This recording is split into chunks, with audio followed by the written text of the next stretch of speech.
Okay, so now for the next stroke of the 4 main strokes, we're going to be using the free stroke in all of them. The first stroke is called the full stroke. It looks like this. Okay? What that allows us to do is to continue playing full strokes and getting an accent. Okay? So what's going on here is my hand is opening and closing. So you can practice this first.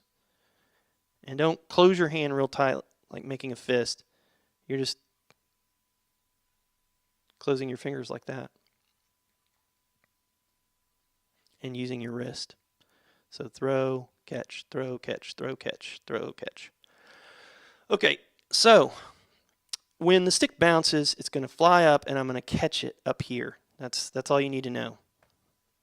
That instead of letting the stroke just fly back like this and keeping my wrist down, I'm going to lift my wrist and follow it and catch it up here. So all I'm doing differently is I'm following the stick, the motion that it's making after it bounces, and I'm catching it up here, closing my hand. So lifting my wrist this time and closing my fingers. So it looks like this.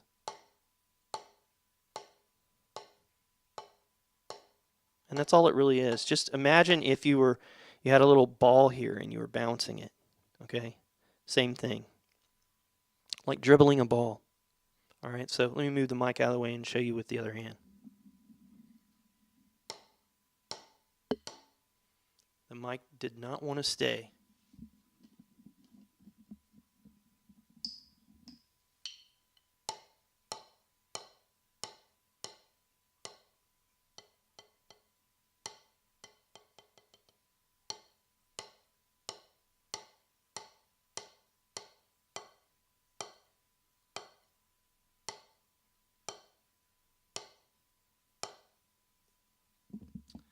Okay, fix my mic here. Okay, so it's really hard to show you this without some kind of stop motion, slow motion film. There's a video you can get called the Yo-Yo Mayor, or JoJo is how we all say it, but however you say his name. You can get his video, and he has some nice footage of this, or just look it up online, YouTube or something, and it'll show the stick moving in really slow motion and his fingers just, catching it. He even does an exaggerated version of this where he throws the stick really hard and then just catches it way up here. Okay, so let me see if I can demonstrate that. If the stick flies, I apologize, but I don't apologize because it's actually a good thing.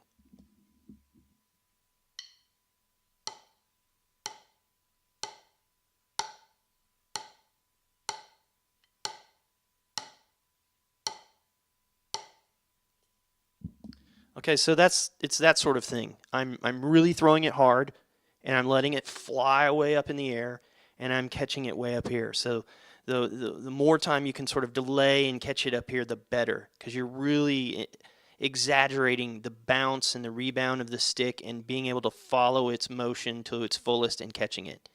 Now, we probably won't use something like that in our drumming, but to get a feel for this full stroke, it's a good thing.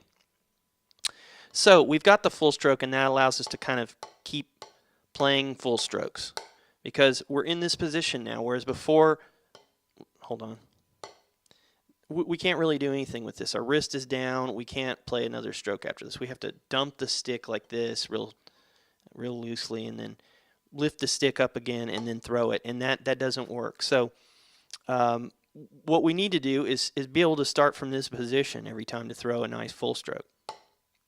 So that's what the full stroke allows us to do. Get a nice accent. It's not this. This right here are little taps, and I'm just bouncing the stick, dribbling the stick. That open wrist stroke. This right here is a nice accent. And so if you play this on an acoustic drum, you're going to get a really loud crack out of it, whereas this is just like little ghosted notes. Okay? So now the next stroke is called the downstroke. It's the same exact thing as the full stroke, except I'm catching it down here, okay?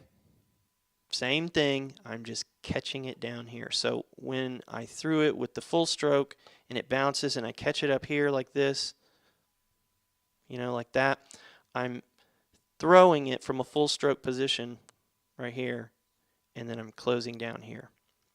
So it looks like this. So here it is in the full stroke position, and I'm going to throw it and catch it down low. Okay? So I have to start over in this position, catch it down there. So now I can demonstrate to you how this works, where things stop and start. So full stroke's going on, and if I want to play a low stroke or a downstroke, it stops there. If I want to play another full stroke, I have to lift my hand up.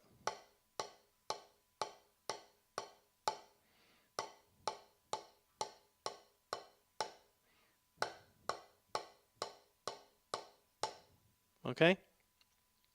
So the whole point of these strokes is to generate power.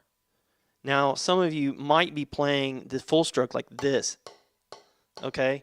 That's not what you should be doing. What I'm doing there is I'm leaving the hand open and I'm just letting the stick bounce, and I'm doing the same thing that I'm doing here, but just really using my arm now.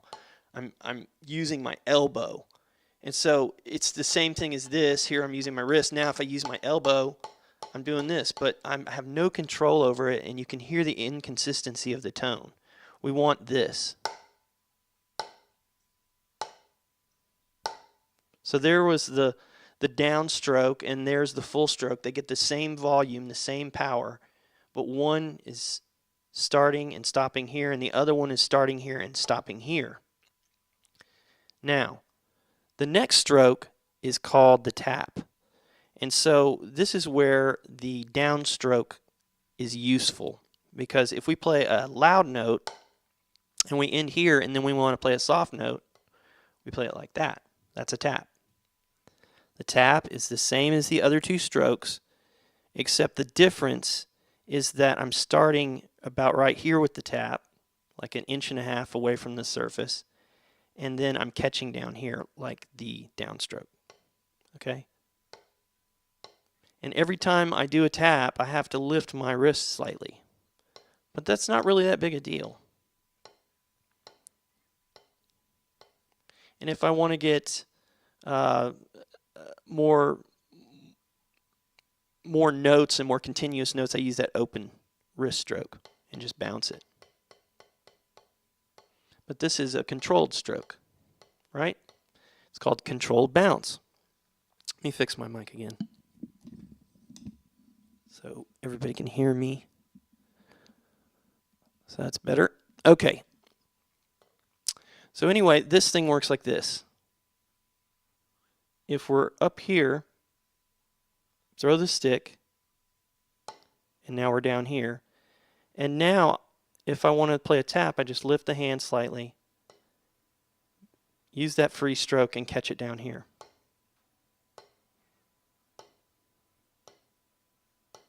So my hand is really loose. When I'm just lifting up, I'm just sort of controlling it with the fingers.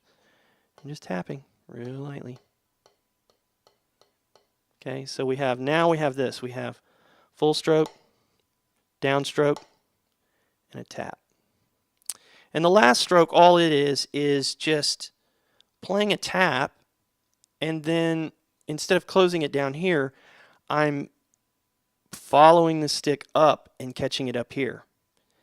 And let me put it to you this way. When you're trying to learn this, and especially from watching a video, it may not work for you.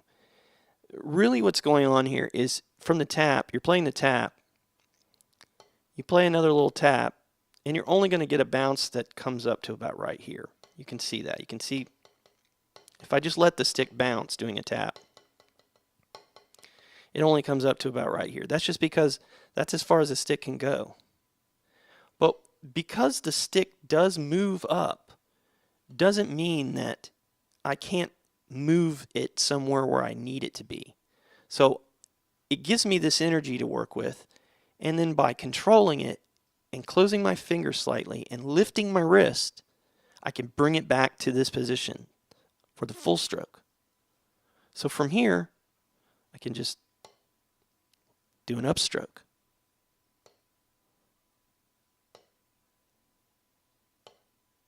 This is probably the hardest stroke to learn because people always do something crazy like,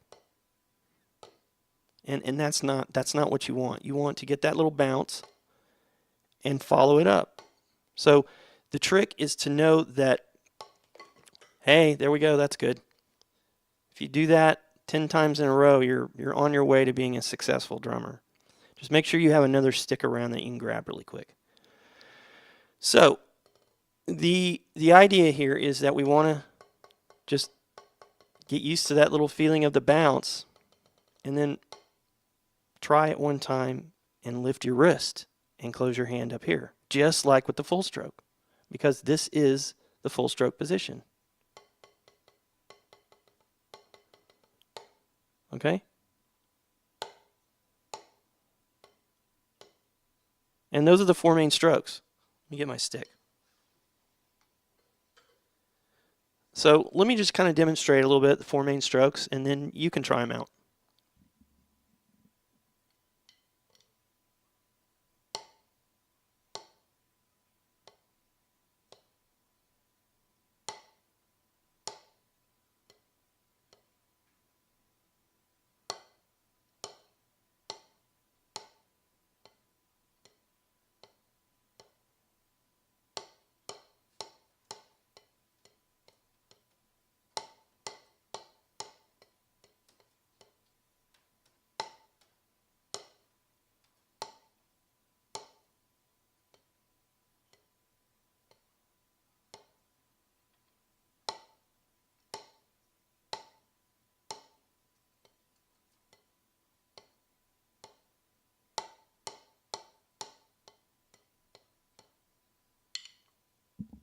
So that's it.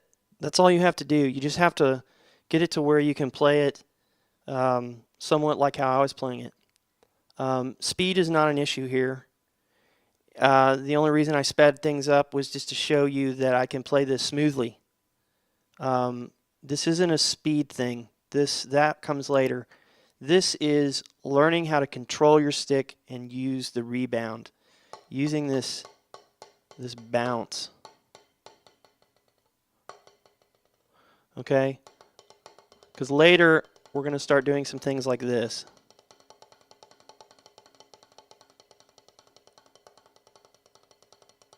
Okay, doubles. And of course there's singles in there, but the bounce has more to do with doubles than it does with singles. And there's other techniques we use for singles, other grips and other grips and other techniques that we use.